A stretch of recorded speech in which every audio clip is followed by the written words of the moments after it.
Okay, here's part 2 of the video. I just took the gloves off. So in part 2, I'm going to describe again just how the 8 steps, we'll call it 8.5 steps to maintaining your knives forever. This is meant to be a fairly comprehensive look at knife care maintenance, and it's just 8.5 steps. So step number 1, use your knives on food and only food, and ideally for their intended purpose. So you don't want to use a thin Japanese blade or an ArtisanRevere knife to break apart frozen burger patties. The better thing to do is defrost them, or you can do that by keeping them in the fridge overnight or putting them in water, or whatever technique you want to follow. But basically, reducing the coldness on them. You don't want to use them thin blades typically to butcher meat. The reason is bone is quite dense, quite hard, and it has the potential to chip up the blade. That said, we have plenty of butchers who are our customers, and they use our blade to break down pigs. They use our blade to break down all sorts of stuff with no issue. But they are professional and they're very good at what they do. So look, you really want to use your knife for its intended purpose, and you really ideally want to avoid frozen foods. So that's number 1. Number 2, wash and dry your knives immediately. The reason you want to wash and dry, and both are important, washing and drying are important, is because if you leave a food or, if you're cutting through, whatever you're cutting through,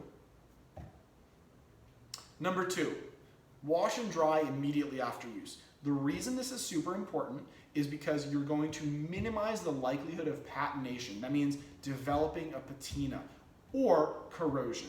Stainless steel knives theoretically don't corrode. However, they actually can, they absolutely can. Whereas of course carbon steel knives that have a very low level of chromium in them will patina immediately or very, very quickly. You want to potentially force a patina there. There's lots of techniques for that, mustard, coffee, etc. That's outside the scope of this video. But suffice to say, wash and dry your knives immediately, because sodium chloride, and acids will eat away at what's called the free chromium layer. That's the excess chromium in the steel, and what that's going to do is it's going to penetrate, and you're going to wind up seeing this discoloration, or in the case of a carbon steel blade, you're going to see corrosion, which it's a pain in the butt to get rid of. But it is possible to get rid of. So I don't really think it's impossible. So that's number 2, wash and dry immediately. Ideally, you want to use warm water. Ideally, you also want to you want to make sure you're using sponges that are non-abrasive. So when you're at the grocery store, check the sponge and make sure it says specifically non-abrasive, because aluminum oxide is found in quite a few normal-looking sponges. And aluminum oxide is one of the materials that exists in whetstones to sharpen your blades. So you don't want aluminum oxide in your sponges, otherwise you're going to be potentially scratching up and dulling your cutting edge. So that's number 2, wash and dry immediately. Number 3, treat your blades with food-grade mineral oil. I buy this for $2 at Target. This bottle has lasted me since I've lived in California. I moved here 3.5 months ago. And I've used next to nothing. I use this on my cutting boards. I use this on stainless steel. It provides an extra protective coating on all of your blades. We also like to put a drop on our handles in addition to on the edge. This is a prototype knife. This is a wooden prototype, so we obviously don't put it on this wood. Yeah, it's great. It keeps the moisture in. It keeps everything else out. So that's number 3, use a food-grade mineral oil. Number 4, cutting boards, very important. Wooden cutting boards are the best all-around boards for everything except animal proteins.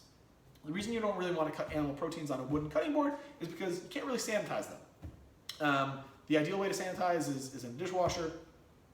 You don't want you don't want animal protein and salmonella in your board. So for animal proteins, you want to use a soft plastic cutting board with a towel underneath so that it can't move. Synthetic rubber boards are great as well. For a synthetic rubber board, you have to be a slicer as opposed to a person who chops. The reason for that is you're going to potentially create a lot of scarring on the board, which you want to obviously avoid because, again, salmonella. So again, number 4, use the right cutting board: wood, plastic, synthetic rubber. Great.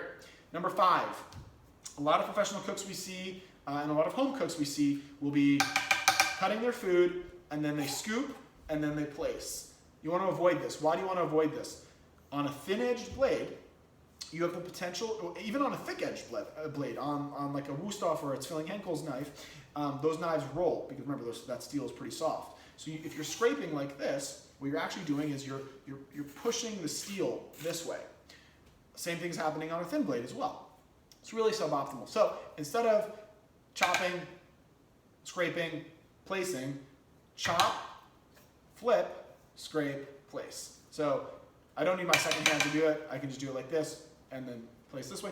Or of course, use a bench scraper. Super. So remember, number 5, scrape and scoop with the spine of the blade. The spine of the blade is much thicker than the cutting edge. It's meant for tasks like that, or use a bench scraper. Okay, great. Number 6, this is a dishwasher. Never use a dishwasher on your knives. I'm sure you've heard this. You may know it. The reasons you never want to use a dishwasher. Number 1, it's going to remove, if you're using a knife, if it's a knife that has scales, meaning these handle pieces, if those handle pieces are separate from the tang, you're going to pull all of the epoxy that is holding them together out of the blade in the first time you run it in the dishwasher. That's going to severely weaken the structural integrity of the handle. That's number 1. Number 2, you're going to pull all the moisture out of the handle.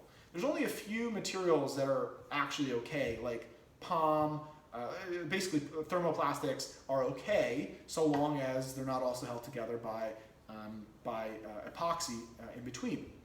So like you can put a Wusthof knife in the dishwasher. You're gonna, I think they've got epoxy in between the handles as well.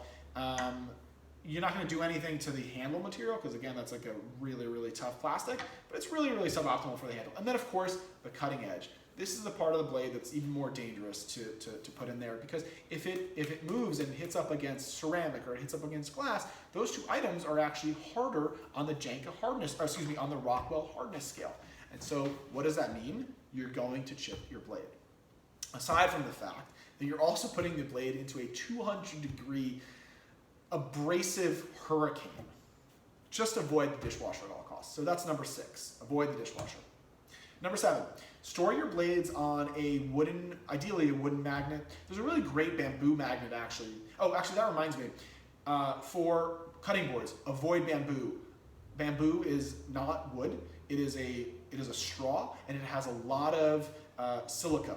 So that's going to actually degrade your cutting edge faster. So avoid bamboo.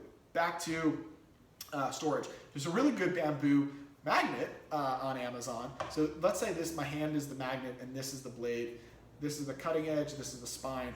I'm going to put it spine onto the magnet and then roll. And then when I'm taking it off, I roll it this way and I remove it and I have only spine to magnet contact. I never have edge to magnet contact. The reason for that is you never want to put your edge basically anywhere other than into your food and into your cutting board.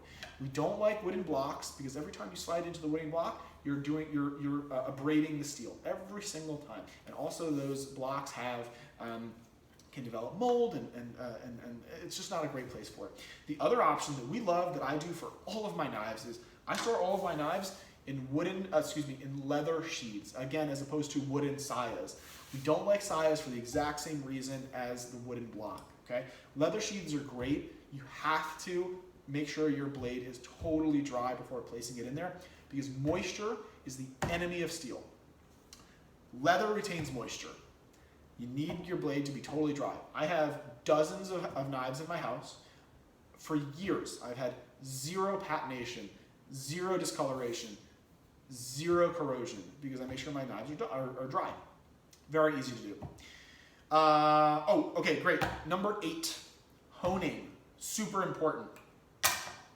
This is the knife care maintenance that everybody talks about. but it's actually taught incorrectly in most cooking schools, including ICE, including the French Culinary Institute.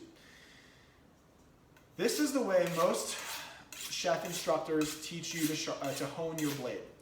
First of all, most of the time they're teaching you on a steel rod.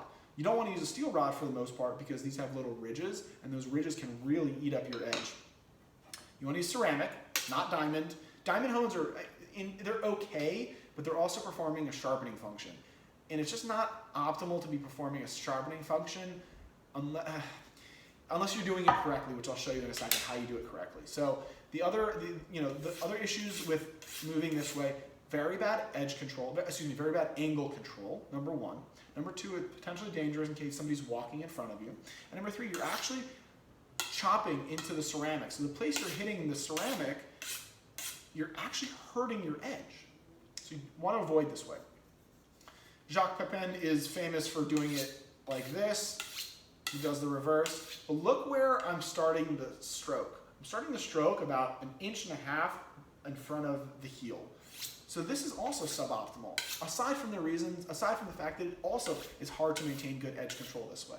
So we don't like this way either. Many butchers will go in.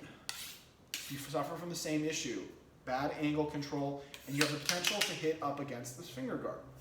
So what's the right way? Place the ceramic rod into the cutting board, put the heel of the blade onto the ceramic rod, and slowly, gently move down and back. You can move down and up if you want. It's a little weird, but you can do it. It really doesn't matter. And then you want to do the exact same thing on the other side. Nice and easy, very light force. 3 or 4 times prior to service. It's all you need. You're not moving fast. You're not moving hard.